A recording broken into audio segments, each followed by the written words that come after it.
हमारी पार्टी की ओर से यह निर्णय लिया गया, तत्काल इस परिवार को 50,000 रुपया, इस बच्चे को आजीवन पढ़ाने की व्यवस्था और इनकी चारों बहन की शादी की पूरी जिम्मेदारी पप्पू यादव की होगी।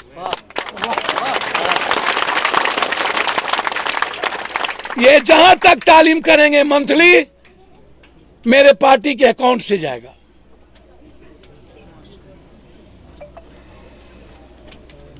और हर बच्ची के नाम से 1 लाख रुपया अविलंब उसके अकाउंट में जमा होगा, ताकि उनके सरपरस्ती में किसी तरह की दिक्कत ना हो।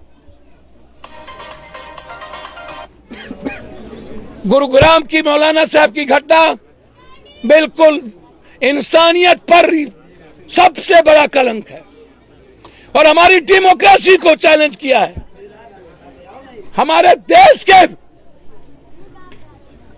संविधान पर चैलेंज किया है। कैसे माफी दी जा सकती है ऐसे लोगों को? और चैलेंज करके यह घटना करवाना, और दिल्ली दूर नहीं, ना मणिपुर पर बयान, ना 165 लोगों पर बयान, ना गुरुग्राम पे बयान, ना रेलवे में मारे गए 4 शहीद पे बयान, ना रेलवे आतंकियों पर बयान। बाप रे बाप, मुझे डर है ये चुनाव के 3-4 महीना पहले कोई ऐसी घटना ना करा दे। पुलवामा में बेनिफिट हुआ बीजेपी को, गोधरा में बेनिफिट हुआ बीजेपी को। हिंदुस्तान में रहने वाला मुसलमान या कोई भी ऐसी कौम, आदिवासी हो या साउथ हो या नॉर्थ, कमजोर तबका कभी भी बहुसंख्यक के बीच कभी अपने मरने की तैयारी नहीं करेगा। फायदा बीजेपी को, और मार खाए मुसलमान, मार खाए आदिवासी, मार खाए केरला, मार खाए कर्नाटक। गुजरात में फायदा बीजेपी को, मार खाए मुसलमान। क्या कोई मुसलमान कोई ऐसी घटना कराएगा हिंदुस्तान और मुल्क में जो उसके खिलाफ चला जाए, जो इस्लाम के खिलाफ जाए, जो मुसलमान के खिलाफ जाए, जो किसी दलित के खिलाफ जाए, जो किसी आदिवासी के खिलाफ जाए, जो किसी जाति के खिलाफ जाए? किसी गांव में कोई बड़ी जाति, वहां पर कोई 10 घर हो, क्या वो हिम्मत करेगा उस जाति के खिलाफ? के विचारों के खिलाफ पैदा किया गया नफरत, नाथूराम गोडसे से लेके आज के दिन तक। और आज जिस बच्चे का कत्ल किया गया, सरकार के द्वारा प्रायोजित एक मोनू नाम के लड़के को प्रमोट करके 2024 के चुनाव को सामने रखते हुए मैं बार बार कहता गया हूं, सिर्फ नफरत, गोधरा से लेकर आज तक, गुरुग्राम तक,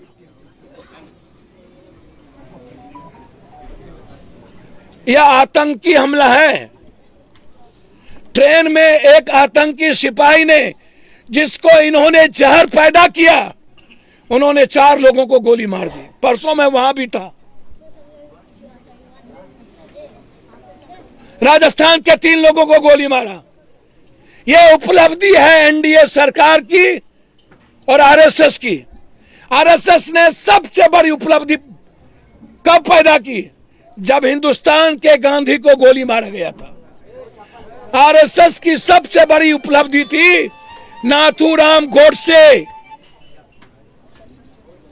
और उस उपलब्धि के बाद लगातार आरएसएस अपने मानसिकता में सफल होते गए और उन्होंने हमारे कुछ फौज, कुछ सिपाही, कुछ जवान और कुछ लोगों के भीतर जाति, धर्म, भाषा, विचार,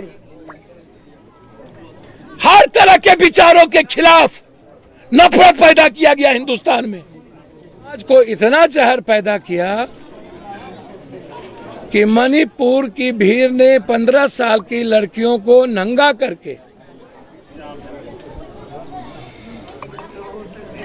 एक ट्वीट पीएम का नहीं जाता है, एक ट्वीट एक बार भी पीएम और गृह मंत्री मणिपुर नहीं जाता है।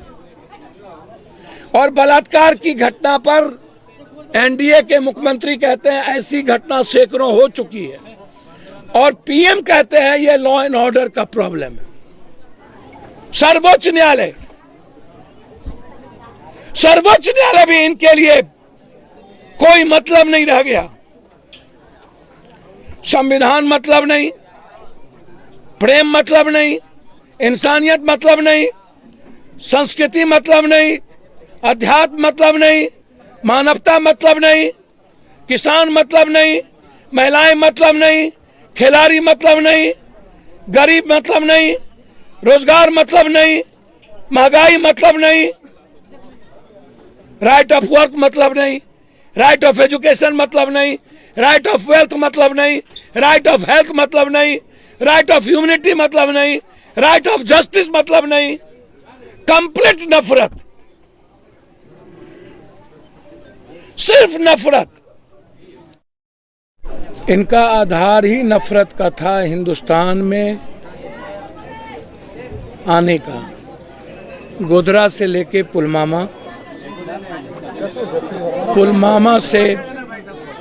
पुलवामा से कश्मीर फाइल, केरला स्टोरी, आदि पुरुष, बजरंगबली,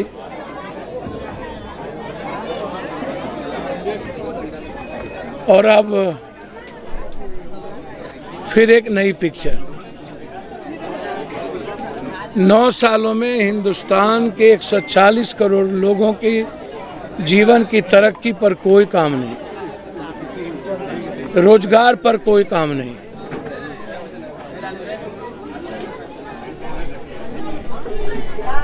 महिलाओं की सुरक्षा पर कोई काम नहीं, किसानों के हालात पर कोई काम नहीं, 900 किसान मर गए, महंगाई पर कोई काम नहीं, नौकरी पर कोई काम नहीं। 9 सालों के अंदर इन्होंने इंसान को जानवर से भी बदतर बना दिया, समाज को भेड़िया बना दिया, लोकतंत्र को भीड़तंत्र में बदल दिया, संविधान और लोकतंत्र 9 सालों के अंदर इनकी पैर की जूती बन गई। कानून को इन्होंने अपना जेब में जागीर समझ लिया। समाज को इतना जहर पैदा किया कि मणिपुर की भीड़ ने 15 साल की लड़कियों को नंगा करके 1.5 घंटे तक समाज के द्वारा लगातार इंटरनल पार्ट को छेड़ना और समाज के सामने बलात्कार की बारी बारी से घटना। वहां भी अल्पसंख्यक थे, आदिवासी कमजोर तबके के लोग। ये पूरी मणिपुर की नफरत की लकीर 3 महीने से 165 लोगों का कत्ल हुआ। पूरा का पूरा मणिपुर और उस इलाके को बांट दिया गया।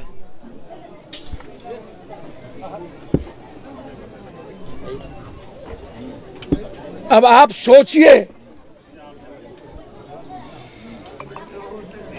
एक ट्वीट पीएम का नहीं जाता है, एक ट्वीट। एक बार भी पीएम और गृह मंत्री मणिपुर नहीं जाता है। और बलात्कार की घटना पर एनडीए के मुख्यमंत्री कहते हैं ऐसी घटना सैकड़ों हो चुकी है, और पीएम कहते हैं ये लॉ एंड ऑर्डर का प्रॉब्लम है। पहली बार उसकी जुबान खुली। लगातार हिंदुस्तान में जब आप घूम के देखेंगे, साउथ को अलग, नॉर्थ को अलग, हिंदी पट्टी अलग, जाति अलग, मजहब अलग,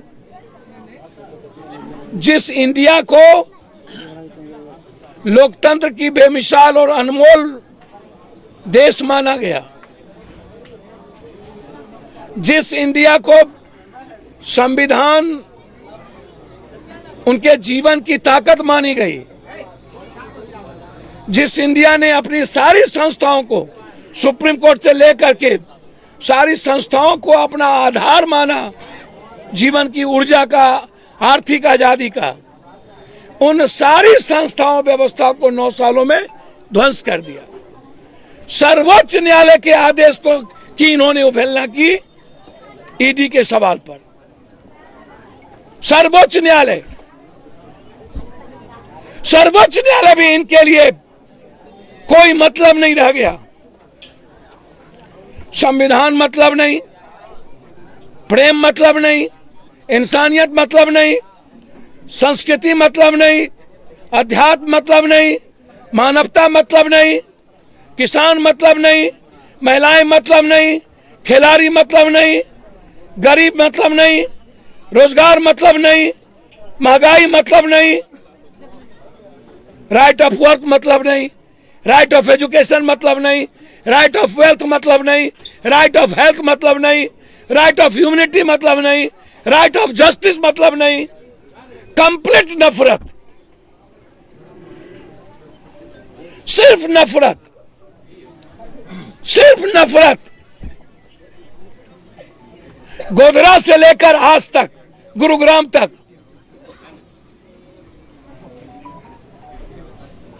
यह आतंकी हमला है।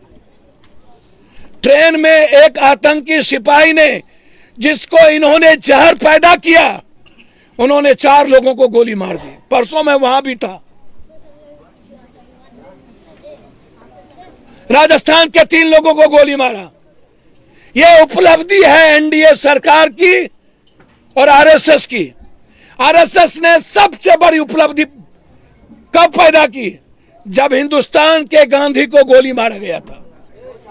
आरएसएस की सबसे बड़ी उपलब्धि थी नाथूराम गोडसे।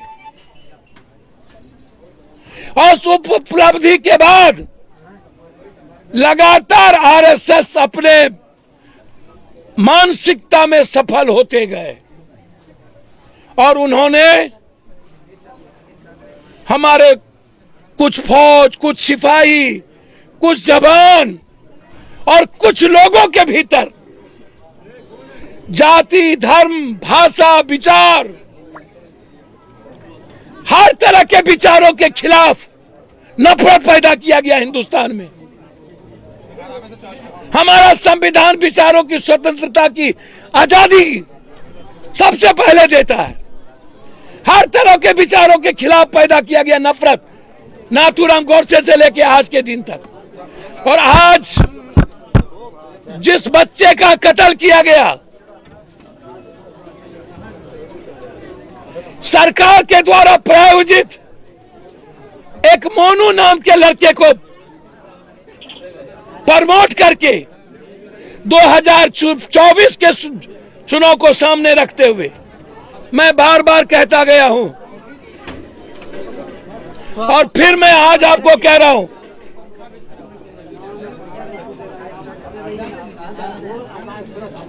आप देख लेना चुनाव के पहले हो सकता हो जिस हिंदू मुसलमान की एकता ने सर्वोच्च न्यायालय के आदेश को माना, राम मंदिर, ये 2024 जीतने के लिए ये मंदिर पर न हमला करवा ले। ये कोई भी साजिश रच सकता है 2024 में, क्योंकि इसको लोकतंत्र और संविधान को खत्म करना है। इन्हें भारत की वसुधैव कुटुंबकम, सर्वधर्म समभाव और सार्वभौमिकता को खत्म करना है। बगैर नफरत पैदा किए बीजेपी इस जन्म में जीत ही नहीं सकती।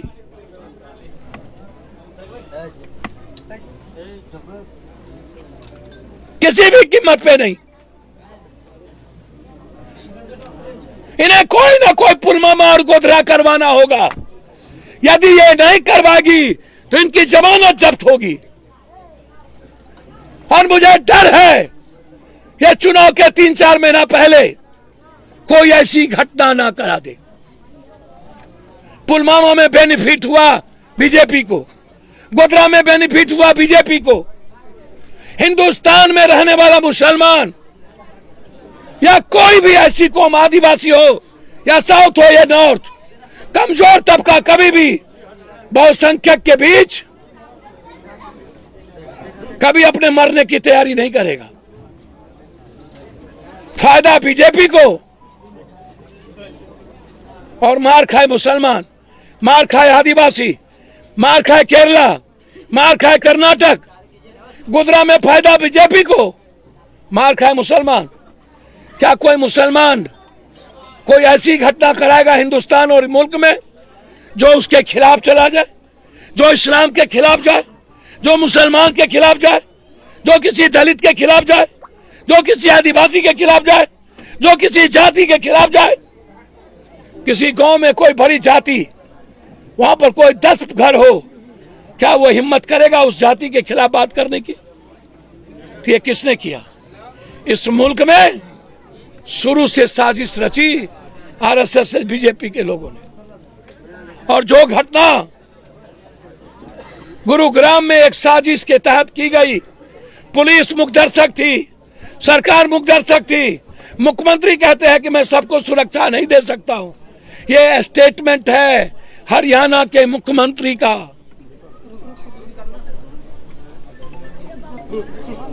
और चैलेंज करके यह घटना करवाना, और दिल्ली दूर नहीं,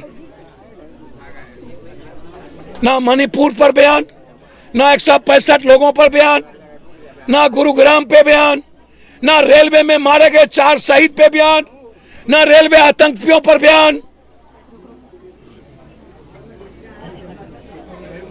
बाप रे बाप।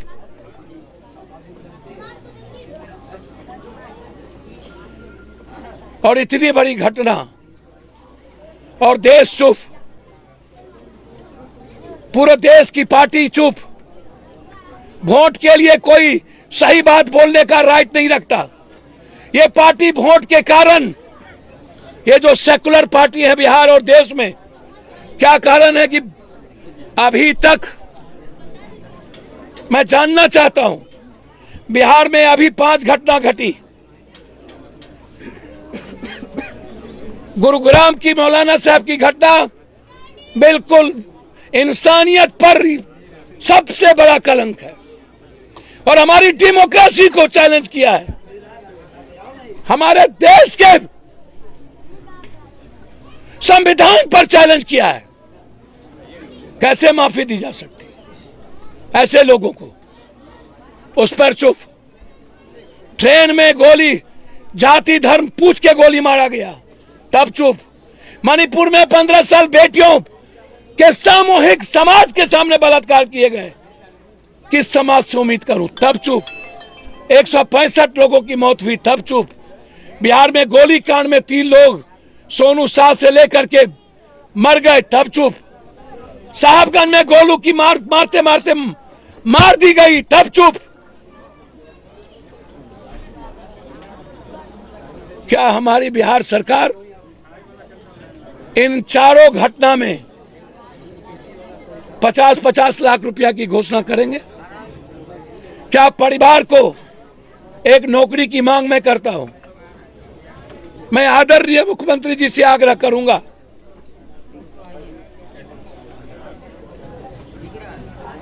कि बिहार में पुलिस जिस तरीके से जाति पूछ के गोली चलाया है, मारा है साहेबगंज और बारसोई में, और जिस तरीके से 2 आतंकवादी हमले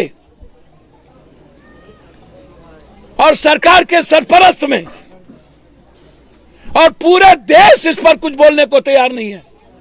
मैं चंद्रचूड़ जी से आग्रह करूंगा, जिस तरह मणिपुर में आपने सो मोटो नोटिस लिया है, इस दोनों घटना में भी सो मोटो नोटिस लेकर एक इंक्वायरी बैठाए, और वह इंक्वायरी न्यायिक प्रक्रिया के तहत हो, वर्तमान न्यायाधीश के द्वारा हो। इसलिए मैं ये मांग करने आया हूं कि सरकार इस दोनों घटना में जो बिहार के लोग मारे गए उसमें 50-50 लाख रुपया एक नौकरी अविलंब भारत सरकार से हम मांग करें, हरियाणा की सरकार से त्वरित कोर्ट का व्यवस्था बैठाकर जो दोषी है फांसी की सजा उसको अविलंब दी जाए। मेरे पार्टी की ओर से कल भी शिष्टमंडल यहां आए थे, हमारे लीडर और हमारे अध्यक्ष हमारे इंदर जी सभी लोगों के नेतृत्व में हमारी पार्टी की ओर से यह निर्णय लिया गया, तत्काल इस परिवार को 50,000 रुपया, इस बच्चे को आजीवन पढ़ाने की व्यवस्था और इनकी चारों बहन की शादी की पूरी जिम्मेदारी पप्पू यादव की होगी।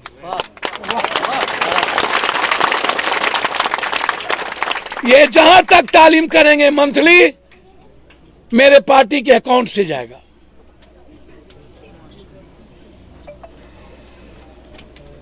और हर बच्ची के नाम से 1 लाख रुपया अविलंब उसके अकाउंट में जमा होगा ताकि उनके सरपरस्ती में किसी तरह की दिक्कत ना हो। और कुछ पूछना हो तो आप पूछ लें। सारा बात कहिए दीजिए तो। सर मैंने सब कह दिया, अब कोई नई चीज नहीं पूछी। सर कोई नई चीज नहीं पूछी। सेकुलरिज्म की बात करती है नीतीश कुमार और अभी तक परिवार वालों से मिलने तक नहीं कोई पहुंचा है, जहां तक के सर मैं राजनीति कल्याण मंत्री सीतामढ़ी में ही है। एक मिनट। मैं राजनीति नहीं करूंगा, ये पब्लिक से पूछिए। नेता को पब्लिक बनाती है, इन लोग को 25-40 साल से यही मुसलमान यही दलित लोग रखे हैं, इसमें मेरा कुछ भी नहीं है। मैंने इस बच्चे को गोद लिया है, जब तक ये पढ़ेंगे मैं पढ़ाऊंगा। इस परिवार की और पुलिस से गोली, सोनू से लेकर के गोलू तक के परिवार की जिम्मेदारी मेरी है। मैं जिंदा जब तक हूं किसी भी परिवार को इन नेताओं और कुर्सी के लिए और सियासत के लिए बलि का बकरा बनने नहीं छोड़ सकता। मैं लड़ूंगा। कल मुजफ्फरपुर में मेरी बहुत बड़ा धरना है बेटियों को बचाने के सवाल पर। मैंने क्रिमिनल के खिलाफ बात किया, पुलिस ने उठा के लाई। जिस मंटू शर्मा जिस गोविंदा की बात मैंने की उसको पुलिस उठा के लाई। कल मैं जा रहा हूं अपनी बेटियों की लड़ाई को लेकर लड़ने मुजफ्फरपुर में। मैं बुलडोजर से बुलडोज कर दूंगा। आने वाले 1 महीने के अंदर यदि एसी सिंह ना मिली, एक दलित बेटी को कल जिंदा मार दिया मेडिकल, मैं अभी वहां जा रहा हूं। मैं किसी को नहीं छोड़ने वाला, आप बेफिक्र रहें। जब तक मैं जिंदा हूं लाखों हजारों गोली खा करके भी इंसानियत की रक्षा करूंगा।